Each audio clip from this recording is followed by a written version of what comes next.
नमस्कार, स्वागत आप सभी का ग्लोबल अड्डा आप देख रहे हैं और मैं हूं आपके साथ पुनीत मिश्रा। तो ईरान से जुड़ी हुई बड़ी खबर हम लेकर हाजिर हैं। मेरे साथ मेरे सहयोगी आनंद प्रजापति भी मौजूद हैं। दरअसल बहुत सारी खबरें निकलकर सामने आई हैं और इसमें पेंटागन ने क्या वार्निंग दे दी है ट्रंप को, ये भी बताएंगे। और साथ ही हम आपको बताने वाले हैं कि इसराइल को क्या चिंता सता रही है और इसराइल ईरान की ताकत के बारे में आगाह कर रहा है। अमेरिका को क्या आगाह कर रहा है और क्या ताकत है। इसके अलावा एक और समझाइश या कह दें कि सीख अमेरिका को दी गई है और कहा गया है कि आप अगर ये मुगालते पाले हुए हैं कि आप ही अविजित हैं, मतलब कि आप हमेशा जीते रहते हैं और आपको कोई हरा नहीं सकता, तो आपको ये भ्रम दूर कर लेना चाहिए।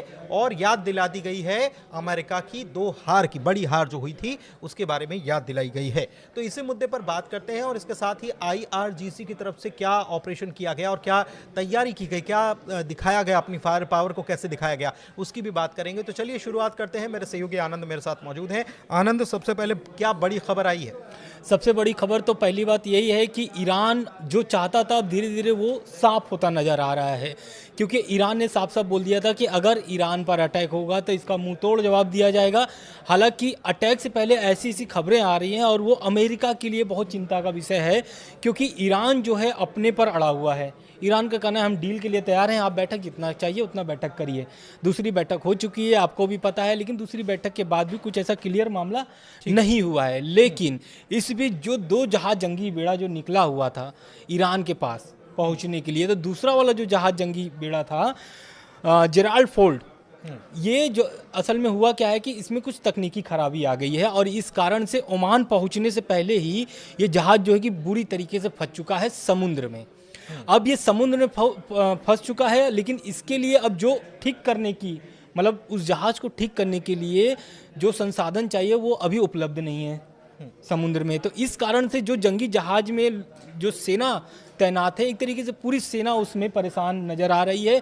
और यही कारण है कि ईरान जो चाह रहा है वो अब धीरे धीरे साफ निकल रहा है। क्यों? सबसे बड़ी बात ये हाँ कि आनंद, सबसे बड़ी बात यह है कि थोड़ी हंसी भी आएगी आपको सुनकर, उसका टॉयलेट जाम हो गया। हाँ बिल्कुल बिल्कुल, टॉयलेट जाम हो गया। और आनंद, अगर हम गलत नहीं हैं तो हम एक बार इसको लेकर चर्चा भी कर रहे थे कि कौन से जंगी जहाज को भेजा जा सकता है। हैरानी की बात यह है कि ये दुनिया का सबसे बड़ा जंगी जहाज है अमेरिका का और सबसे ताकतवर इसे बताया जाता है। लेकिन तब आनंद, जेराल्ड आर फोर्ड की जब बात हो रही थी तो ये खबर भी आई थी कि इसमें पहले से कुछ तकनीकी परेशानी थी और इसीलिए हम ये कर रहे थे कि ये नहीं जा सकता, लेकिन फिर भी इसे जबरदस्ती भेजा गया है, ये हम मान सकते हैं। और इसमें जो तकनीकी खामी है वो निकलकर सामने आ गई। बिल्कुल, तकनीकी खराबी सामने भी आई है। और इसमें हम आपको बता दें कि ये जो जहाज है 11 महीने से समुद्र में तैनात है, क्योंकि इसके पहले आपको भी पता है कि वेनेजुएला वाला क्या कांड हुआ था, तो इसमें इसकी भी भूमिका रही है। अब जो सामने आ रहा है कि इसमें क्या क्या तकनीकी खराब हो गई है, तो पाइपलाइन जो था टॉयलेट का वो पूरी तरीके से जाम हो चुका है। और जाम होने के कारण से, जो कि अब टॉयलेट जाम होने का मतलब आप समझिए कि किस तरीके की परेशानियां लोगों को झेलना पड़ रहा है। पूरा का पूरा अगर देखा जाए तो जंगी बेड़े के ऊपर जितना भी स्टाफ है, बिल्कुल उसके लिए समस्या हो गई। बिल्कुल 4600 लगभग उस पर स्टॉप बताए जा रहे हैं, ये सोर्सेस के हवाले से आ रहा है। लेकिन अब जो है कि उस जहाज का जो एक तरीके से कार्यशैली है वो पूरी तरीके से ठप हो चुकी है। यानी आगे बढ़ने की जो जिस तरीके से लोग कह रहे थे कि 2 हफ्ते में पहुंच जाएगा, 4 हफ्ते में पहुंच जाएगा ईरान के पास, तो अब वो संभावनाएं जो है कि बहुत कम नजर आ रही है। 45 मिनट वो जो लोग सवार हैं उनको 45 मिनट कतार के लिए इंतजार करना पड़ रहा है। बिल्कुल लाइन में लगे हुए हैं कि 45 मिनट 1 घंटे तक उनको टॉयलेट यूज करने के लिए नहीं मिल रहा है, और इसीलिए क्योंकि टॉयलेट ही जाम हो गया है। और ये बिल्कुल आप ये भी देखिए कि दुनिया की सबसे शक्तिशाली सेना या फिर सबसे शक्तिशाली जो जहाज जंगी बेड़ा, उसमें इस तरीके की परेशानियां सहनी पड़ रही है। और इसमें ईरान फायदा उठा सकता है। कैसे फायदा उठा सकता है? क्योंकि आपको भी पता है कि लगातार जैसे USS अब्राहम लिंकन पहुंचा, उसको फिर ओमान की खाड़ी में तैनात कर दिया गया। अब जो है कि दूसरी जो जहाज बढ़ रही थी, यानी कि सबसे बड़ी जहाज, सबसे ताकतवर जहाज, अब उसमें तकनीकी खराबी आने की वजह से ईरान को बहुत सारी मोहलत मिल चुके हैं। ईरान जो तैयारी कर रही थी युद्ध के लिए, अब वो जो तैयारी है उसमें और अच्छे से तैयारी कर सकती है।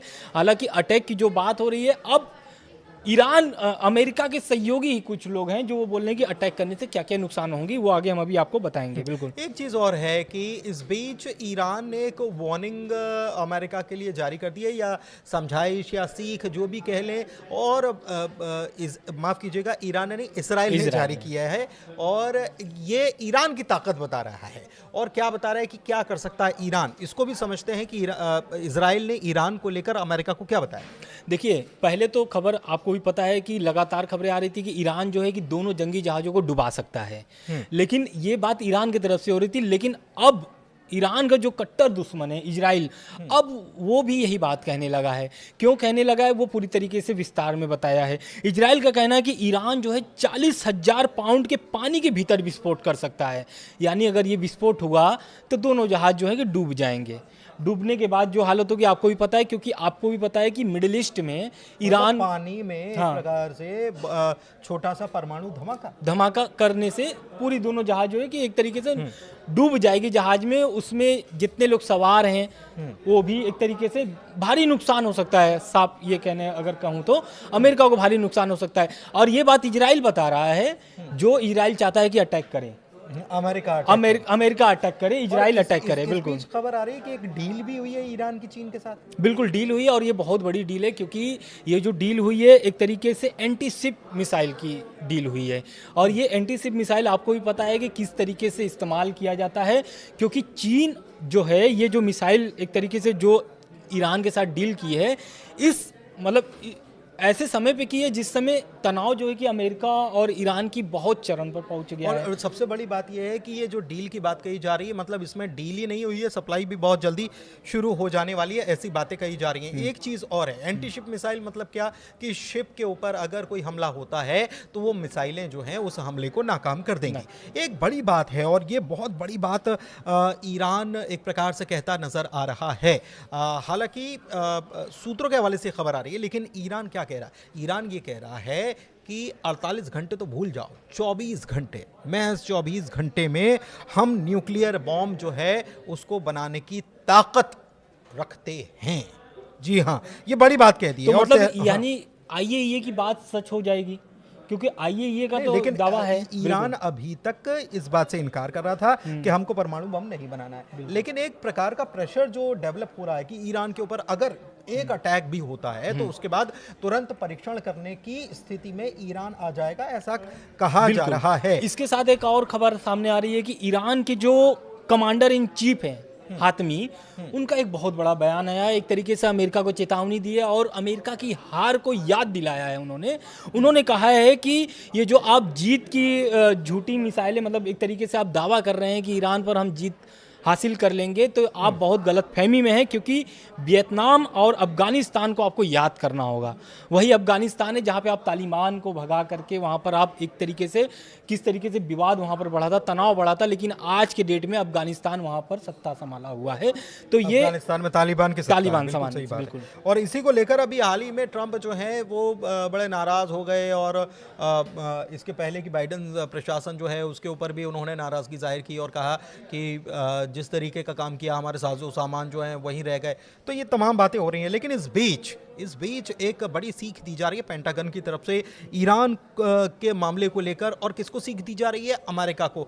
बताया जा रहा है कि कॉन्सिक्वेंसेस क्या हो सकते हैं, मतलब कितनी मुश्किलें खड़ी हो सकती हैं, ये समझाइश दी जा रही। समझते हैं आनंद। बिल्कुल, देखिए, पेंटागन ने साफ तौर से ईरान मतलब ट्रंप से बोल दिया है कि आप ईरान पे जो हमला करेंगे वो हमला आपके लिए भारी नुकसान पहुंचा सकता है, क्योंकि ये हमला अगर मतलब एक तरीके से उसने पेंटागन ने ट्रंप से बोला है कि सीधे कि आप ईरान पे हमला करना भूल जाइए, क्योंकि अगर आप ईरान पे हमला करते हैं तो अमेरिका और उनके सहयोगियों को भारी नुकसान सहना पड़ सकता है। भारी नुकसान इसलिए सहना पड़ सकता है क्योंकि मिडिल ईस्ट में तैनात है लगभग 30 से 40 हज़ार अमेरिकी सैनिक। तो आपको भी पता है कि अमेरिका में अगर एक व्यक्ति अमेरिकी कोई भी एक नागरिक मारा जाता है तो अमेरिका किस तरीके से आग बबूला हो जाता है और बदला लेकर के ही मानता है। तो आप समझिए मिडिल ईस्ट में 30 से 40 हज़ार अमेरिकी सैनिक तैनात हैं। तो अगर ये अटैक होता है या फिर हमला होता है, इस बार ईरान नहीं छोड़ेगा, साफ तौर से बोल चुका है। अगर ये हमला होता है अमेरिका की तरफ से या इजराइल की तरफ से शुरुआत की जाती है तो इसका भुगतान अमेरिका को भारी चुकाना पड़ सकता है। और यही बात पेंटागन का कहना है कि जो आप हमले की विचार बना रहे हैं उसको आप भूल जाइए, डील पर बात करिए, बातचीत पर बात करिए और समस्या का समाधान निकालिए। साफ तौर पे उन्होंने ये कहा है। देखिए बेसिकली क्या है कि जो पूर्व अधिकारी हैं उनके मुताबिक ख़ास तौर पर जॉइंट चीफ ऑफ स्टाफ के अध्यक्ष जो हैं जनरल डैन कैन, इनकी तरफ से जो राष्ट्रीय सुरक्षा परिषद की बैठकें हुई हैं उसमें ये चिंता जताई गई है कि मुश्किलें खड़ी हो सकती हैं और अमेरिका को अपने सहयोगियों के साथ भी चीज़ें जो इसके बारे में हमने बताया भी था आपको कि नुकसान क्या हो सकता है, अमेरिका को कैसे नुकसान हो सकता है। और इसके अलावा तेल की कीमतें बढ़ेंगी, डॉलर की कीमत जो है वो घट सकती है, तो बहुत सारे परेशानियां जो हैं खड़ी होंगी। दुनिया के ऊपर प्रेशर बढ़ेगा, दुनिया का प्रेशर अमेरिका के ऊपर पड़ेगा और तमाम सारी चीज़ें। और ख़ास तौर पर अगर अटैक होता है तो ईरान कह चुका है कि रीजनल वॉर में ये तब्दील हो जाएगा। रीजनल वॉर में अगर तब्दील होता है तो रेड सी की बात करें या फिर स्टेट ऑफ हॉर्मुज़ की बात करें, वहाँ से व्यापार नहीं हो पाएगा और वहाँ से व्यापार नहीं होने का मतलब आप समझ लीजिए कि दुनिया पर इसका असर पड़ेगा, खास तौर पर तेल सप्लाई को लेकर।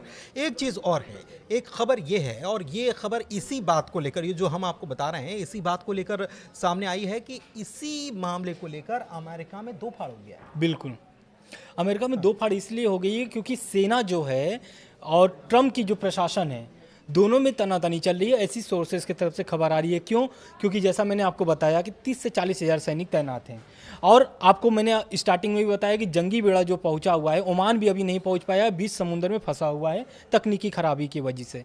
तो जो सैनिक हैं उनके एक तरीके से बुरी तरीके से फंस चुके हैं। क्यों? क्योंकि ट्रम्प के जल्दबाजी में एक तरीके से कह लीजिए, ये मुझे लगता है कि ट्रंप के सामने अधिकारी शायद ये बोल नहीं पा रहे हो, लेकिन एक प्रकार से उनका मैसेज यही है कि आपकी एक जिद जो है हजारों लोगों की जान ले लेगी और इससे अमेरिका को भी खासा नुकसान होगा। इस बीच दो बड़ी और खबरें हैं कि IRGC ग्राउंड फोर्सेस जो हैं उन्होंने दक्षिण ईरान में मॉडर्न वॉरफेयर और फायर पावर को दिखाया है कि उनकी फायर पावर क्या है। बड़ा सैन्य अभ्यास किया गया, टेक्निक्स दिखाई गई, हमारे पास क्या क्या फैसिलिटीज़ हैं ये बताई गई और अभ्यास का मुख्य उद्देश्य जो है वो है तटीय सुरक्षा को मजबूत करना। मतलब तट से ही हमला होता है तो उसको कैसे मजबूत किया जा सकता है। और एक चीज़ और है, एक बड़ा अपडेट ये है कि 100 of American personnels are living Beirut as US Iran tension crisis. मतलब कि जैसे जैसे ये तनाव बढ़ता जा रहा है सैकड़ों की तादाद में अमेरिकी जो हैं वो बैरूत को छोड़ रहे हैं।